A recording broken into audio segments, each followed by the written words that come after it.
अस्सलाम वालेकुम, मैं मिर्ज़ा आसिफ। दोस्तों, स्वात के इलाके मंगोरा और बिश्नोई की तबाही और बर्बादी का जो सैलाब का सिलसिला था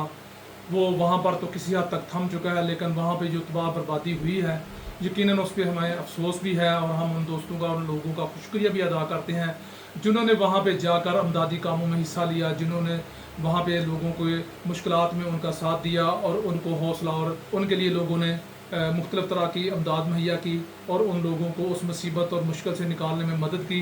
चूँकि ये कोई इतना जल्दी हल होने वाला मसला नहीं है, उनके लिए मसाइल अभी काफ़ी अरसे तक रहेंगे। बहरहाल दोस्तों, तबाही का सैलाब का ये जो सिलसिला है अब पंजाब में गुजरांवाला, लाहौर, सियालकोट में तबाही और बर्बादी की नई दास्तानें रकम कर रहा है, लेकिन मैं इसको सैलाब नहीं कहता, ये मैं एक नाकामी की दास्तान कहता हूँ कि ये सारी नाकामी है हमारे अदारों की, हमारे हुक्मरानों की, कि जिन लोगों ने अपने छोटे छोटे मफादात के लिए लोगों के मफादात को कुर्बान किया, लोगों की घर उजाड़ दिए, लोगों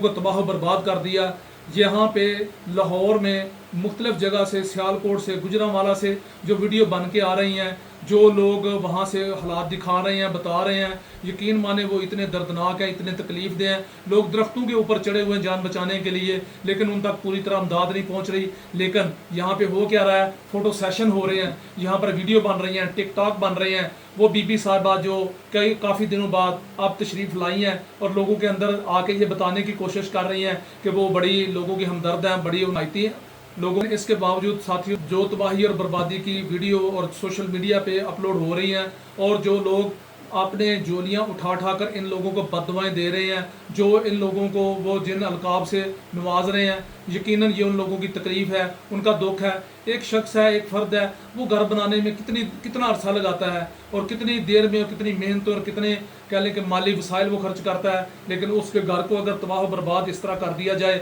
अपने मफाद को बचाने के लिए, और ये किया है अलीम खान साहब ने, क्योंकि उन्होंने अपनी हाउसिंग सोसाइटी को बचाने के लिए लोगों को उजाड़ दिया, लोगों को तबाह बर्बाद कर दिया। हालांकि ये वही अलीम खान है जो इमरान खान साहब की हुकूमत में उनसे इसी प्रोजेक्ट की मंजूरी लेने गया, लेकिन इमरान खान साहब ने कहा कि ये नहीं हो सकता, ये कैसे हो सकता है कि रावी के बेल्ट के ऊपर आप हाउसिंग सोसाइटियाँ बनाएं। लेकिन उस बंदे का, उस मर्द दरवेश का तो ये प्लानिंग थी, प्रोग्राम था। रूडा बनाया ही इसलिए गया था कि वहाँ पे एक ऐसा बेहतरीन रिजर्वायर बनाया जाए, वहाँ पे बराज बनाया जाए, वहाँ पे पानी को ज़ख़ीरा करने के लिए एक ऐसा सिस्टम बनाया जाए जिससे आगे जो शहर हैं उनको तबाही और बर्बादी से बचाया जाए। लेकिन देखने वालों को या सुनने वालों को ये कहाँ अच्छा लगता था, और उन लोगों ने उसके प्लानिंग, इन जालिम लोगों ने उसकी इस प्लानिंग को और उसके ब्लिन ट्री सुनामी को, जो वो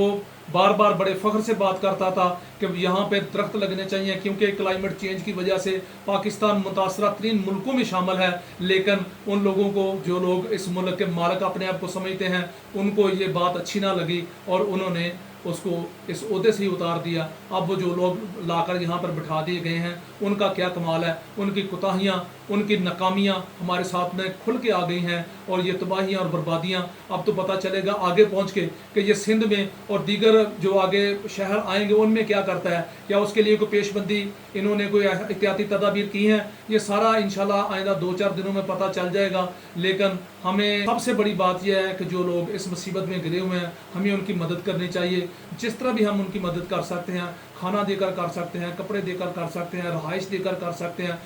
उनको वहाँ से एवैक्यूएट करने के सिलसिले में कर सकते हैं, हमें उनकी मदद करनी चाहिए। और यकीनन वहाँ पे जो करीब में लोग हैं उनको चाहिए कि वहाँ पे लोगों को पहुँचकर जिस तरह की इमदाद मुमकिन हो सके उनको देनी चाहिए, क्योंकि जो हुकूमत है वो नाकाम हो चुकी है, नकारा हो चुकी है, और उनको लाने वाले भी नकारा हो चुके हैं और लोगों की बददुआओं का वो शिकार भी हो रहे हैं। लेकिन इस सिलसिले में हम फिर ये बात कहते हैं कि ये जो सैलाब है, ये सैलाब नहीं है, ये नाकामी है। ये उन अदारों की नाकामी है जिनकी ज़िम्मेदारी थी कि इस तरह के हालात के मुताबिक सिस्टम ऐसा ईजाद किया जाए, ऐसा निज़ाम बनाया जाए, ऐसा मैकेनिज़्म बनाया जाए जिससे लोगों को इन खतरात के आने से पहले आगाह किया जाए। लेकिन यहाँ पर तो सिर्फ लूट मची हुई है, यहाँ पर डाके पे डाका मारा जा रहा है, कौम के वसाइल जो हैं वो दोनों हाथों से लुटाए जा रहे हैं, वो कहीं सैर व तफरी और सैर सपाटे के नाम पर लुटाए जा रहे हैं, कहीं पे वो दिफा के नाम पर लुटाए जा रहे हैं। लेकिन ये सब कुछ जो कुछ भी हो रहा है, इससे कौम आगाह है और कौम में शऊर की वो सतह आ चुकी है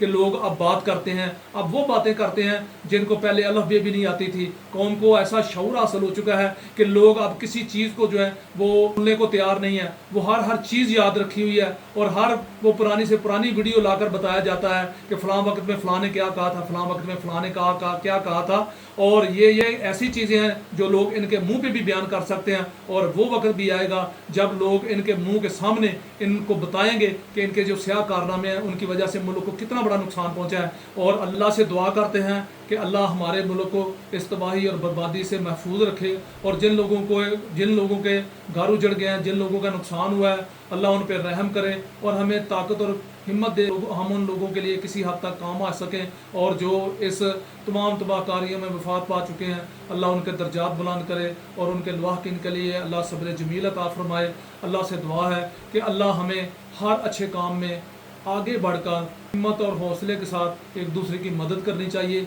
चाहे वो मुल्क का निज़ाम तब्दील करना हो या इस तरह की आफात में एक दूसरे के काम आना हो। बहुत बहुत शुक्रिया। अस्सलाम वालेकुम।